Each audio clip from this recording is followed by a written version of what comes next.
just going to jump right in and read some of these. The everyday. Old friends, old loves, I celebrate the day-to-day you found. The favored cup, the dog, the child, the husband, wife. The hat rack by the door, the bowl of keys. The chair in sun. Weekends with your omelets made just right. You graduated into the encyclopedic pleasures of the everyday, that brighter vision. The sharp phantasmagoria you enter when you watch your child through sprinkler water, that moving prism. Didn't I always tell you, lover, roommate, there were portals by the dish towels? You think you've left your dreams. You've entered the basilica of the present by its common causeway. This your striving earned.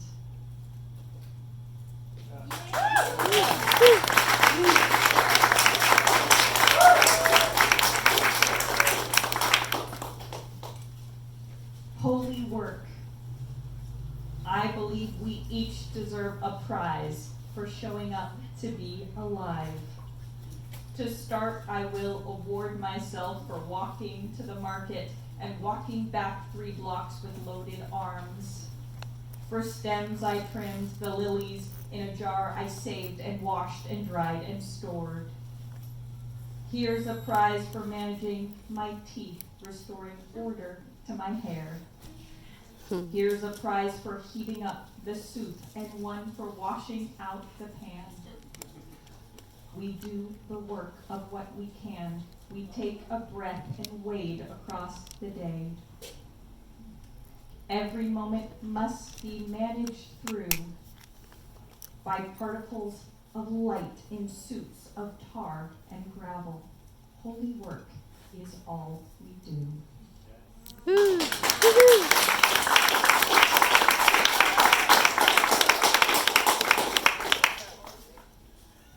I do not fear death, yet go on living.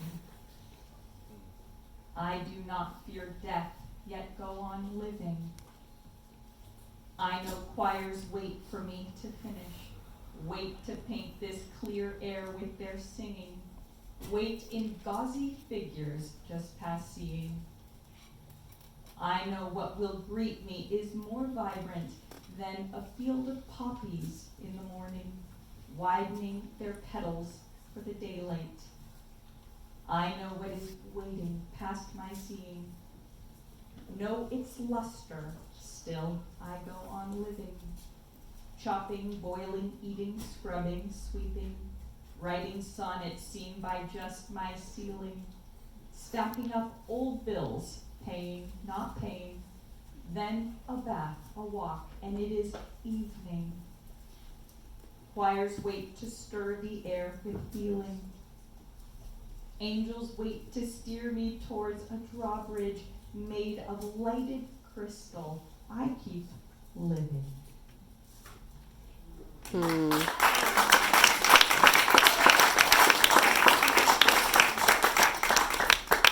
This is the first of several poems in the book in which a kind of God voice comes in.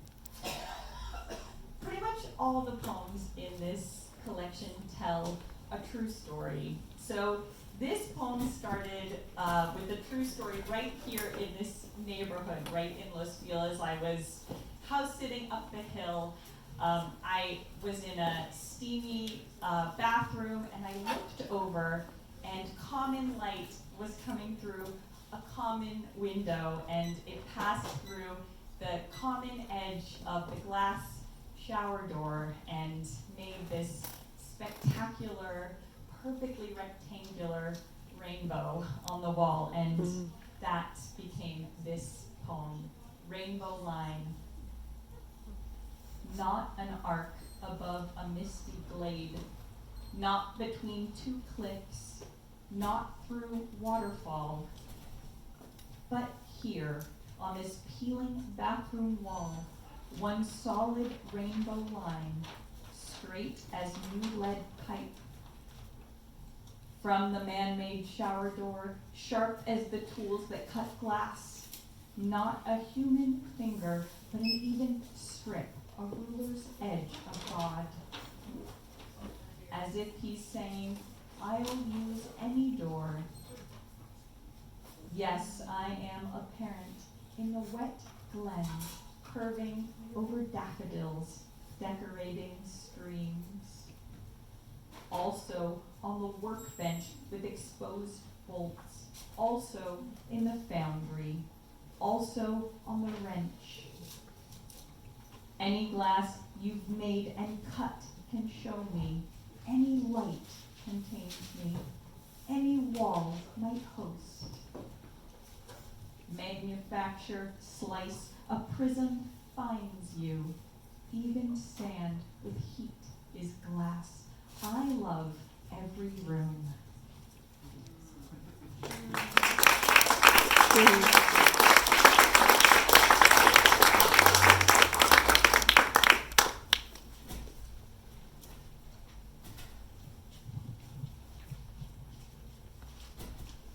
Poem about the moment of death.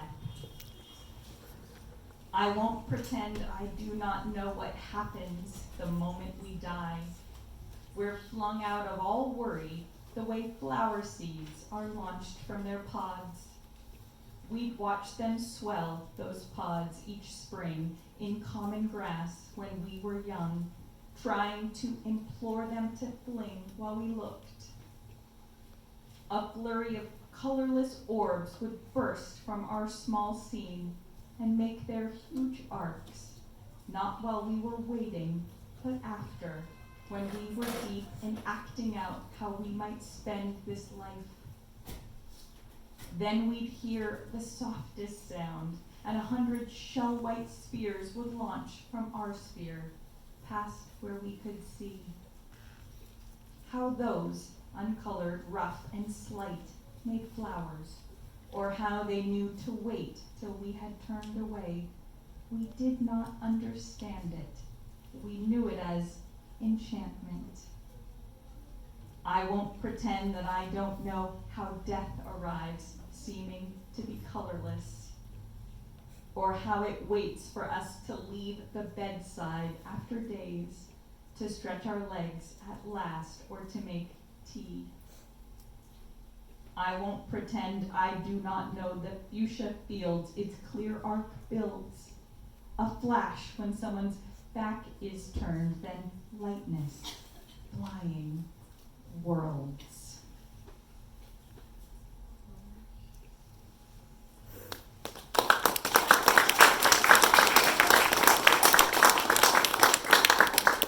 I wanted to share that poem tonight because it's a good introduction to some of the themes in this collection. Those themes include spirituality, what happens when we die, meditation, phases of spiritual development, and the experience of living between two worlds, the seen and the unseen, the physical and the ethereal.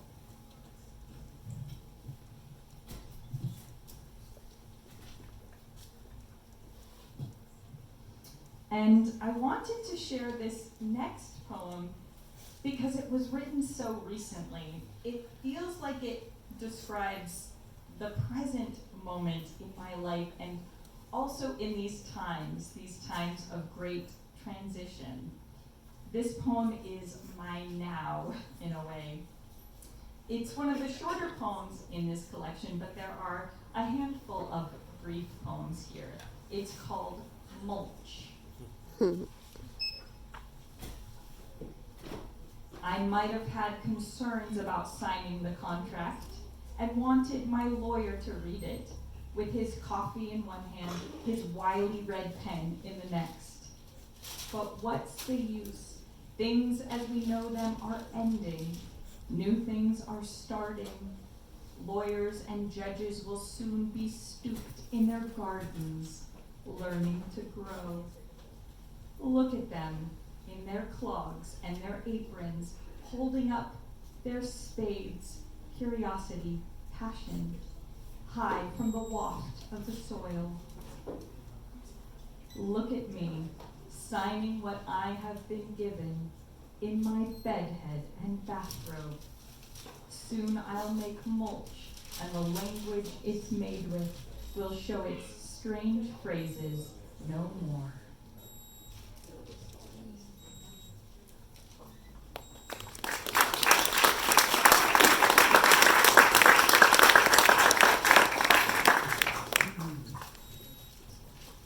You've already heard a poem called Poem About the Moment of Death. Well, here's another poem about the moment of death. This day. This is one I thought I'd never write, about the night I thought I'd die. The ambulance came quickly. 2 firemen rolled a gurney. The wild pain in my gut was its own kind of journey. The ambulance was moving. I was inside it. Nights rolled through dark windows. It seemed that I might die, and I felt ready.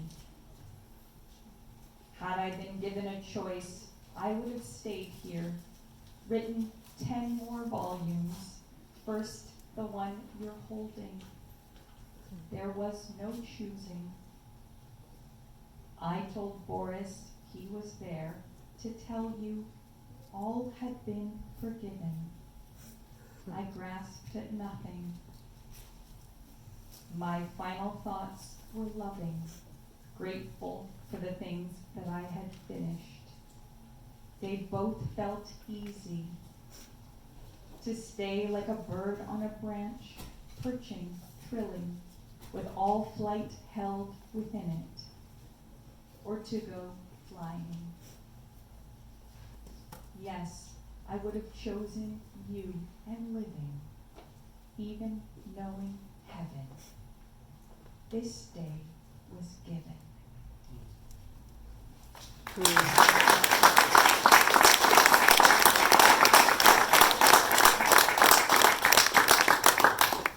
Have you ever had one of those days where you rather observe the world than be a part of it? This poem is about those days. Some days I wish to leave my beak and only be my wings. No eating, no thought of wormly bodies or where they slide, no crowing or knowing what's worth crowing or when to crow, no pecking at the hard ground or soft ground for what is there or could be or should be or will be, just flat on air and turning like a clock's slim hour hand, that slow and right. Warm gust gliding upward, cool gust gliding down, me the raft between them, vast and held aloft, silent and full from moving forces, white statics air, not the wind and not the thing that drives it, the thing it moves.